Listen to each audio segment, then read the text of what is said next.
Hey, so I was thinking today, well, I think every day, but today I went out to brunch. And while I was at brunch, I went by myself as just to treat myself to a quiet time. And I was looking around at the folks there, and it was a fairly busy establishment I was in.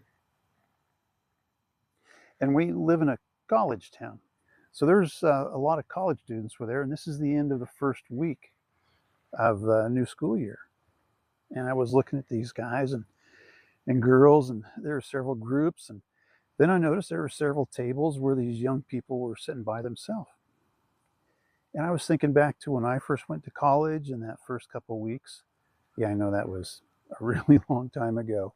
Um, yeah, 1978. But still, I have memories of that. And what I remembered was I was lonely. It was the first time I was ever away from my family and my home and my friends. And um, I lived in a little room in a house by myself that I had rented. It was a community college, so they didn't have dorms. They didn't have the community housing kind of setup. And it was the first time in my life I was really lonely. So I was looking at these young people today and just watching them as they were there in that restaurant and praying over them because I know it can be lonely. And then I was thinking about the difference between loneliness and just being alone because I was there by myself, but I wasn't lonely. I was just alone and rather enjoying it. So it's something for me to think about when I see people out by themselves. Maybe they're like me and they're just alone, but they're not lonely. But I do know that as a country, as a culture, we are going through a loneliness epidemic. I hear about it and read about it. We see the consequences of it. Um, so many people long for community and we don't have it anymore. And I'm sure there's reasons that we could all agree on that might be leading to that, but that's not an argument I like to get into because I don't know enough about it to honestly contribute. But it reminded me of a story, a couple stories actually. First, I just want to say I've been totally alone. I've been isolated where there is no other human for 20 miles in any direction, and it happened very quickly. And that feeling of being alone settled in very hard. Man, it's airplane day around here. So I've been there. So I understand that. And it's not the same as locking yourself in the bathroom to hide from your kids, be alone, but it's an interesting feeling. And someday I'll share that story. But for right now, the story I was thinking of happened only a couple months ago. I was downtown at my favorite coffee shop and had ordered myself a burrito, a breakfast burrito, sausage, and a house coffee. And I was sitting outside this shop in their outdoor seating area on the sidewalks. One of the few positive things I think that happened from COVID was all these restaurants moving seating outside and still there, and I really enjoy it. Well, I'm at a table and I'm enjoying my time and doing my morning journaling and some reading. And sitting directly in front of me at the other table there that was in this area outside was this couple that were probably in their mid 30s, I'm guessing. And I couldn't help but overhear them because I'm not talking and I'm not saying anything. I don't use earbuds in public. I like to know what's going on around me and I'm listening. And I can tell from their conversation that this is one of those, maybe not a first date, but maybe some kind of first time I've met you, arranged, let's go have coffee kind of thing. And I was pondering that and thinking, man, I've been married almost 45 years. I can't imagine what dating would be like for someone in their 30s or 40s or even 50s. I just can't imagine that. Um, so I'm observing and I'm just listening. And I realize this guy, this there, is doing all the talking. Now, he's facing me, and the young woman, her back is towards me.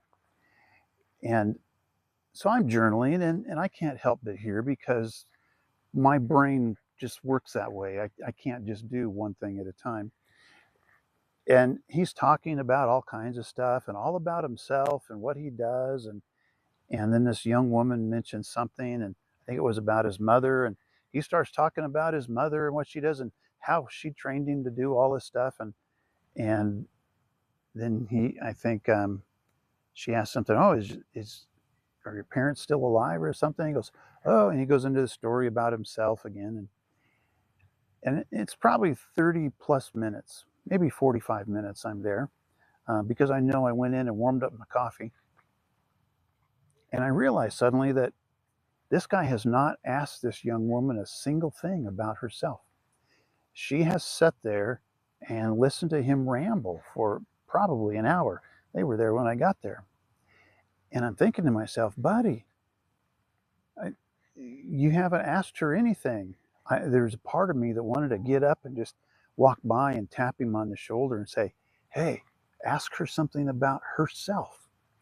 Like he just didn't know what to do, was what I was thinking. I don't know. I'm not a young man that's single in my mid 30s.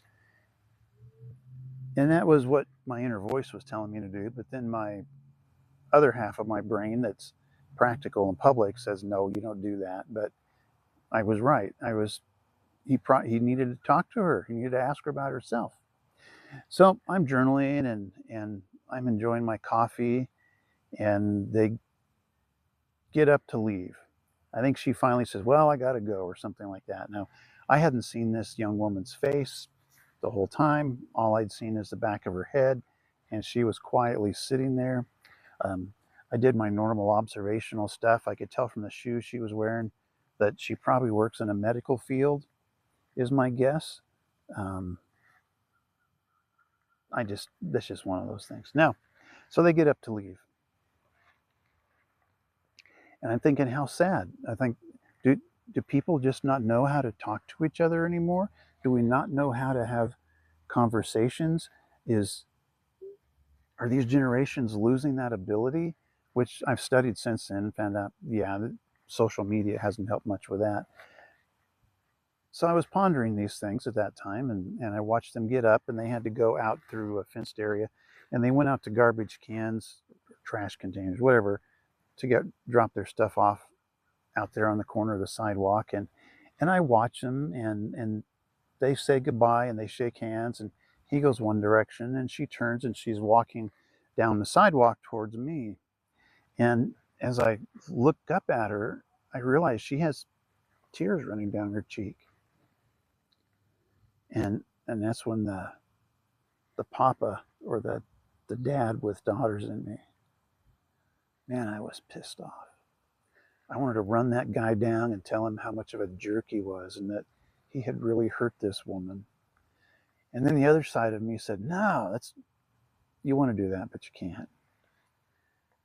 And then the papa side in me wanted to just jump up and run after this woman and just tell her that she's worthy to be loved. But then the same practical side in me stopped me from doing that too.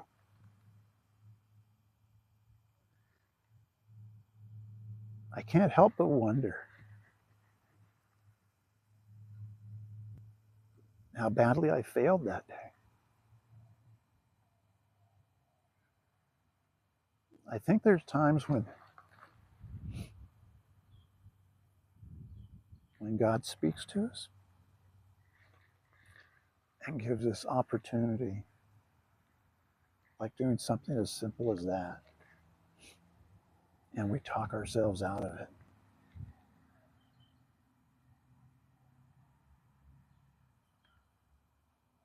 I still have regrets for that. Because even if I had just approached this young woman and said that to her, yeah, some people may say that probably wasn't appropriate, or I shouldn't do that. But like I've learned in the past, sometimes things need to be said. And even after you said them, guess what? Nobody died. Between here and eternity, what difference did that make? Well, it could have made a huge difference, but I'll never know. if you're ever put in a place like that, don't be afraid. Don't be afraid to step up and simply say a few words of encouragement or something positive. And no, don't chase after the guy and tell him he's a jerk, but because that won't change him.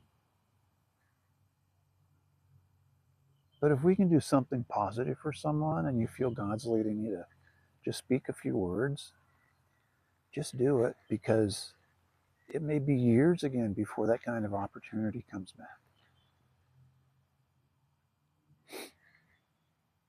That was harder to say than I thought it would be.